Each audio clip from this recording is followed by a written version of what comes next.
encuentro de ayer organizado por la Cámara Norteamericana Argentina, la AmCham, que dice Wallman que suena chino.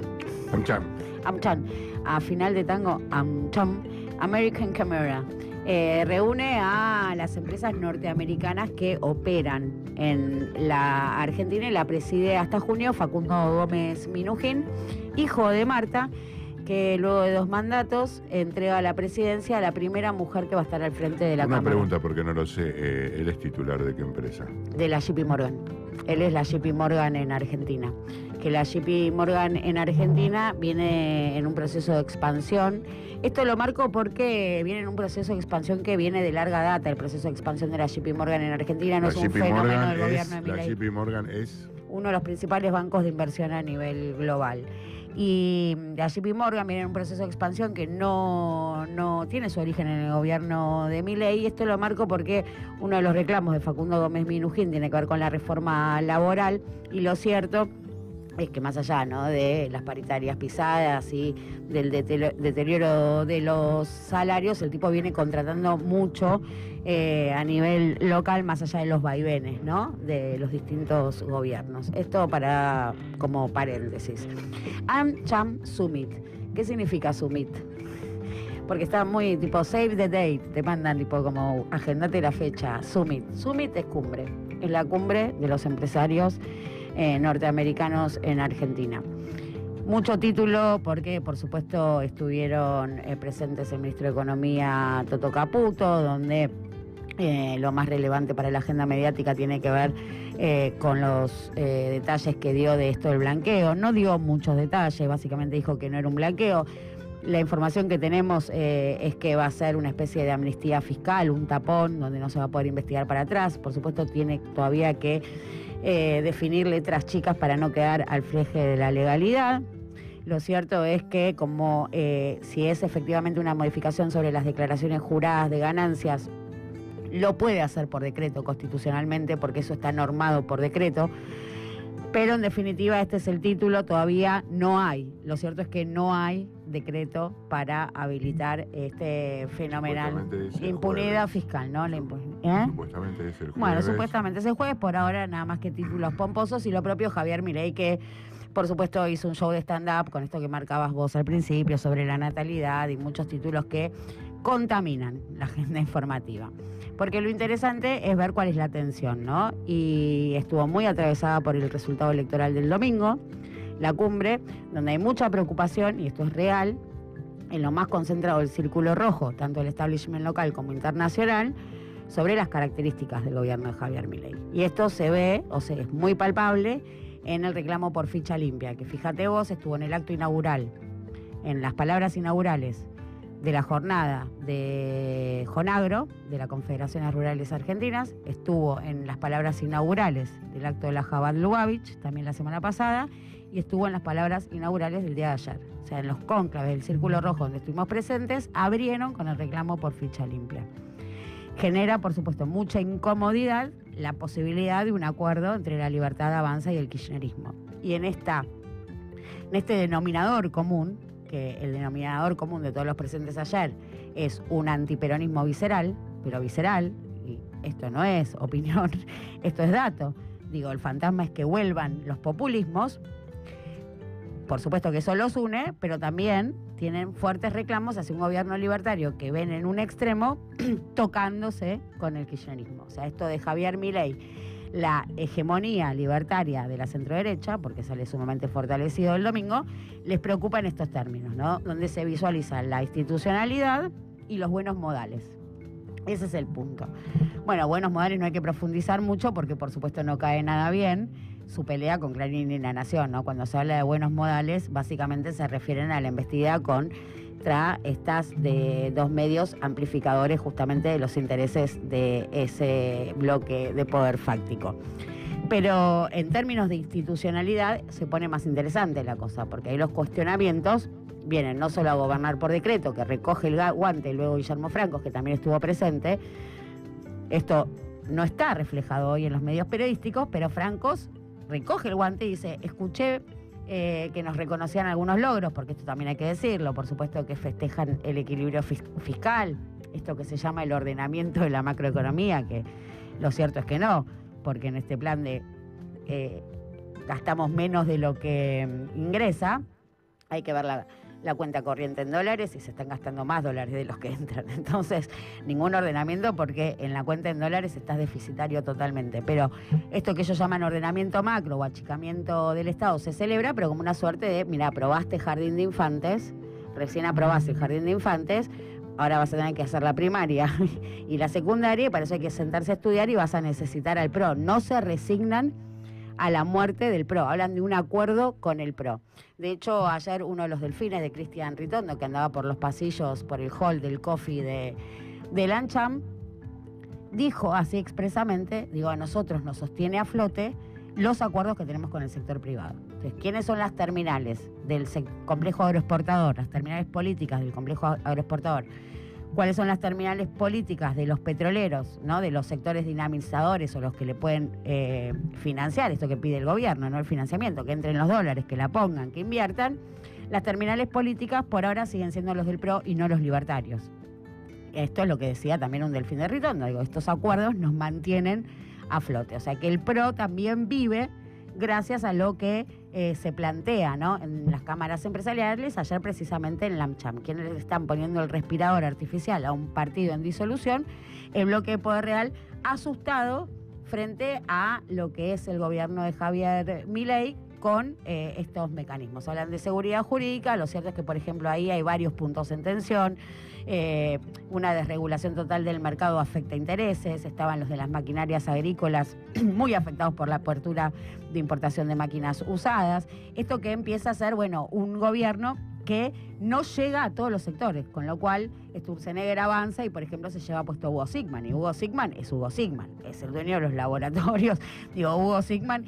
Entonces levanta un teléfono y tiene que retrotraer la medida. O esto que era la apertura indiscriminada de electrónicos y, no, bueno, llama a Nicky Caputo y Rubén Chernajoki y se circunscribe a ciertos aparatos, ciertos celulares, con lo cual, bueno, ese es el riesgo que ven, ¿no? Un gobierno que avanza con mucha voluntad política y poca relación o poca derecha hegemónica, que fue otra de las grandes definiciones, ¿no? Nos preocupa que no haya una derecha hegemónica con las características que tiene este gobierno.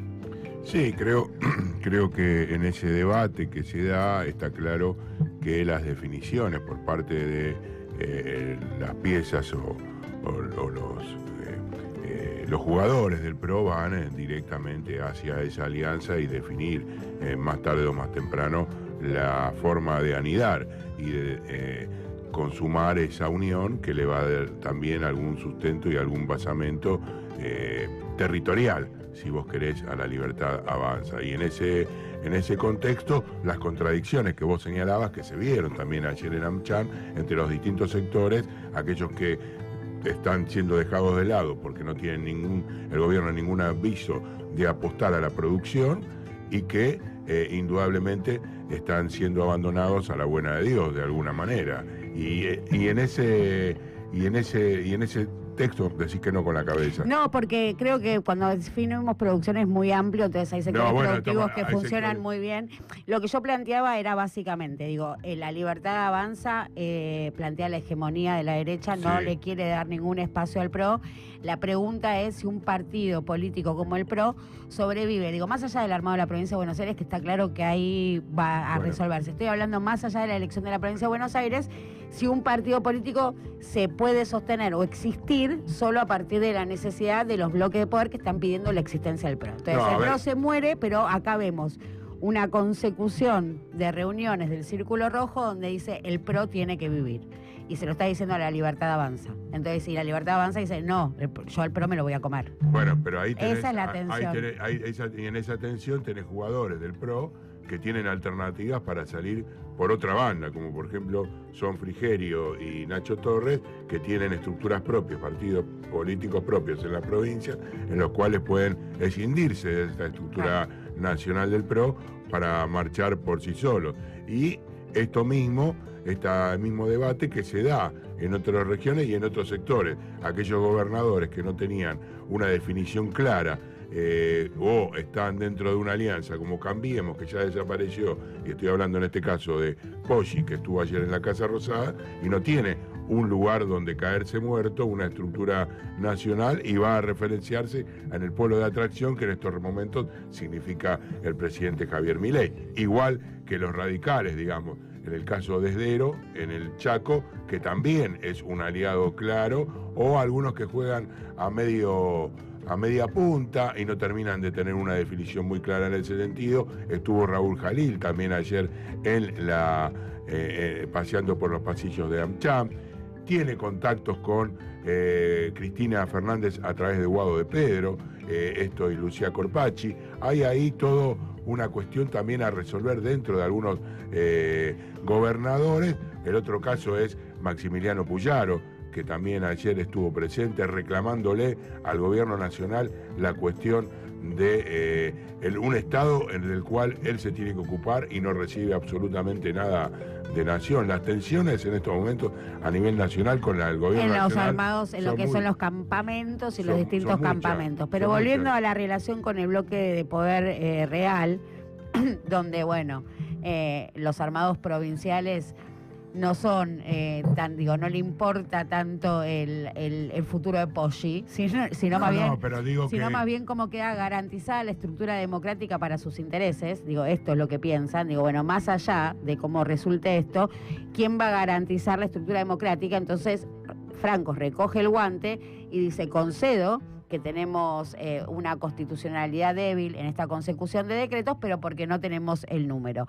Pero acá también se pone en zona de fragilidad el blanqueo por decreto, porque eso están discutiéndole también, ¿no? Y también, en el caso de que la Libertad Avanza termine fagocitándose la estructura del PRO, ellos dicen, bueno, ¿qué derecha nos queda con la representación de Javier Milei? Y el dueño de esta importantísima empresa de maquinaria agrícola, que es una multinacional, contaba también que en las rondas con inversores tenía que explicar o dar explicaciones, justificar los malos modales que tenía el presidente ante los inversores extranjeros. Y acá quiero ir al otro punto, que es muy relevante, que es el riesgo país. Ese indicador que para nosotros es tan lejano, pero que tiene un lugar central y protagónico también en el debate del bloque de poder real con el gobierno nacional. El riesgo país está estacionado en un nivel altísimo. ¿Y qué contiene ese número?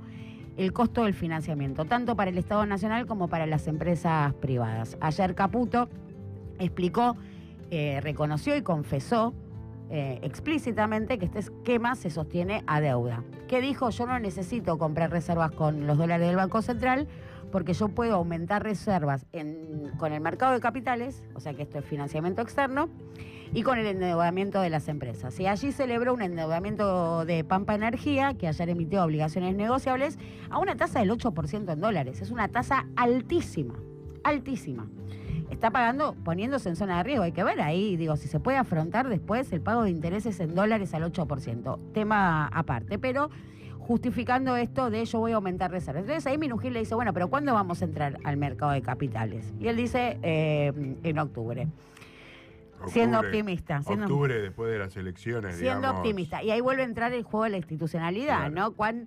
Cuánto el riesgo país refleja esto de pacto de la Moncloa, gran acuerdo político de la derecha, eso una vez más que pide a gritos ese bloque de poder y que los libertarios no parecieran querer conceder, ¿no? No querer conceder esta democratización de la derecha, si querés, de esa derecha hegemónica. Y en el riesgo país, digo, porque acá también entra en juego la infraestructura. Un gobierno que no desarrolla obra pública y le dice a los privados, bueno, la tienen que financiar ustedes. Y hay varios proyectos en carpeta. Vamos a mencionar que se aprobó el primer RIGI minero, que el propio viceministro coordinador de Energía reconoció que venía muy retrasado todo, porque los 3 proyectos que habían sido aprobados hasta el momento, en los 3 está YPF, con lo cual uno puede pensar que no solo venían de antes, sino que está garantizada la plata. Y a esto quiero ir, porque, por ejemplo, el caño Vaca Muerta Sur, que tiene mucho protagonismo y bla, bueno, necesita apalancamiento internacional. Todas esas obras de infraestructura que va a desarrollar el sector privado para sus propios intereses, pues no son escuelas, no son hospitales, son caños dedicados a la exportación, necesitas pedirle plata a los bancos, o sea, no la va a poner ninguna empresa. Y esos bancos te prestan con la tasa mirando al riesgo país. Con lo cual también las empresas dependen de sus grandes proyectos del costo del financiamiento, este costo de financiamiento que una vez más está en el riesgo país, un riesgo país que el gobierno no logra bajar por la falta de institucionalidad, los malos modales y toda la incertidumbre que genera, ¿no?, un esquema cambiario sostenido con el tipo de cambio pisado a los ojos de los inversores extranjeros. Bueno, creo que si hablamos de efectivamente el polo de poder y la institucionalidad que quiere generar el círculo rojo, estamos hablando de la desaparición, que en eso coincide la Libertad Avanza, lo usa de muletilla, pero que van por el kirchnerismo. Y desde ese lugar estamos también entrando en una discusión que ayer no existió ningún representante del sector más no más representativo, pero en ninguno de los últimos que fui, en ninguno hubo.